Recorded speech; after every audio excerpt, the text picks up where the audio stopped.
Maggata tayo ng tilapia.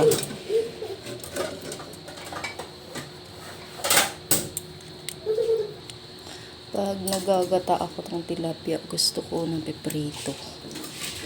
Fried ko muna yung aking tilapia and then ipaksiw. Saka ko lagyan ng gata. Mas masarap at mas matagal siyang masira. Abutin pa ng 1 week yan. Okay lang.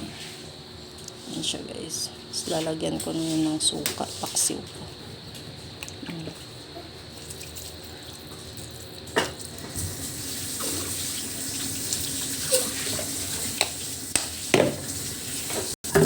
Ito yung aming gata.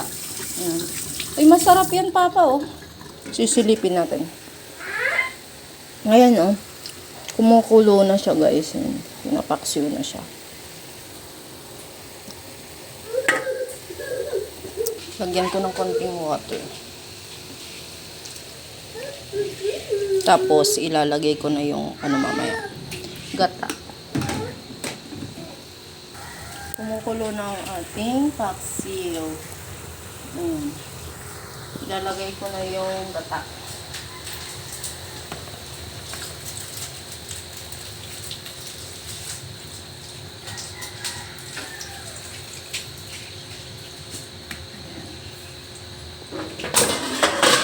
Wala na yung gatang-gata na unang gata. First piga.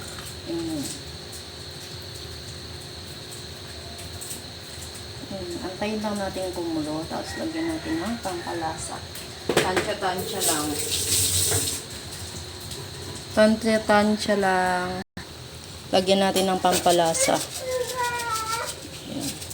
Tansya-tansya lang. Tapos maglagay ka rin ng konting tubig kung konti yung water. Ayan, dagdagan ko siya ulit ng water. Gusto ko yung maraming sabaw.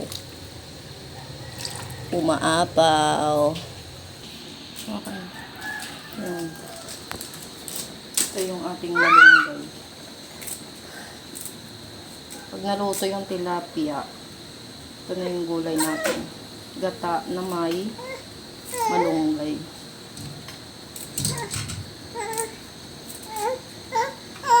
Ayan, buksan na natin yung ano. Wow! Yummy!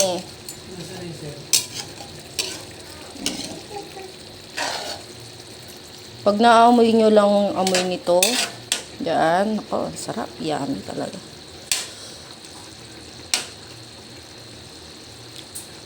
Yan mo naman, sabaw pa lang. Nilagyan ko yun ng kamatis.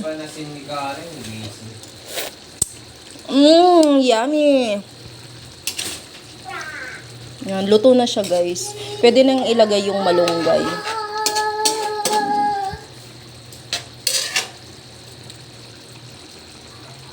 Sarap. Yummy, anak. Ang ulam natin.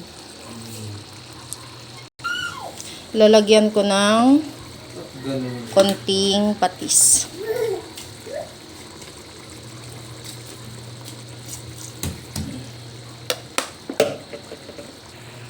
Yan. Ilalagay ko na yung malunggay kasi okay na yung timpla. Okay na yung umulok na siya.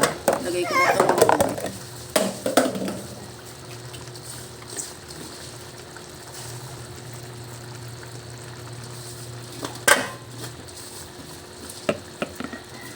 Yummy. Pinataang tilapia na may malunggay. Antayin lang natin maluto ang malunggay.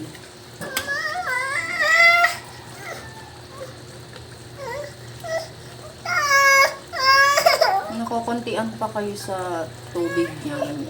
Pwede pa naman dagdagan ng tubig. Tansya-tansya lang. Tikman na natin. Tingnan natin kung luto. Ay! Luto na! Charat! Yummy! Parating na yung yan. Sarap na. Yummy. Ulam natin na. Yung malunggay, tanim namin yan. La, madilim na. Madilim.